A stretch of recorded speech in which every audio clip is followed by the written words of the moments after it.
Harry Gregg began his football career in his beloved Northern Ireland with Linfield after giving up his work as an apprentice joiner. He very quickly caught the eye between the sticks and was snapped up by Doncaster Rovers. United were hearing great things about this bold, commanding figure and were then impressed by what they saw of him, so much so that the club paid £23,000 to secure his services, then a world record fee for a goalkeeper. He settled in quickly in Manchester and produced a string of fine performances. But just 3 months after his arrival at Old Trafford, Harry's life, and the club as a whole, would change forever.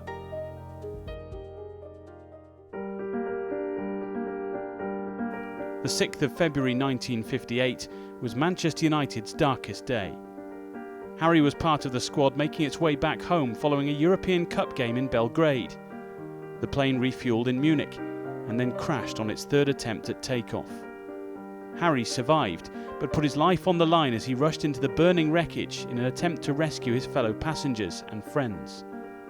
He heroically saved the lives of many of his teammates, including Bobby Charlton and manager Matt Busby, while also lifting a young baby and a pregnant woman from the flames.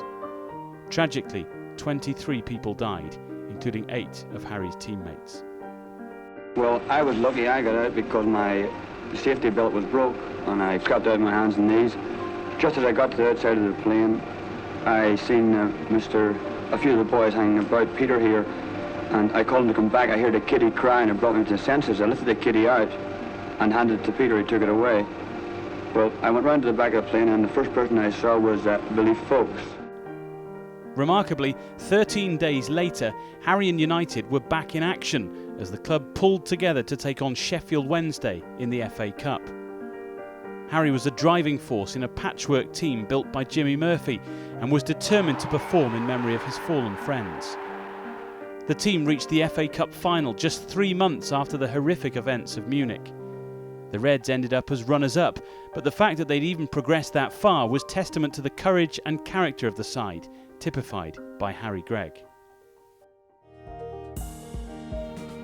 That summer, Harry represented his country at the 1958 World Cup and was voted Best Goalkeeper, a remarkable achievement after February's horrific events and the difficult times that had followed. Harry was a passionate Northern Irishman and he excelled on the international stage throughout his career, representing his country 25 times. In total, Harry played for Manchester United 247 times over a period of 9 years, overcoming a series of career-threatening injuries along the way, including a fractured skull. He was a great servant to the club, a courageous, larger-than-life character from the school of hard knocks. When the time did come to move on, his experience was used by many clubs in a coaching capacity.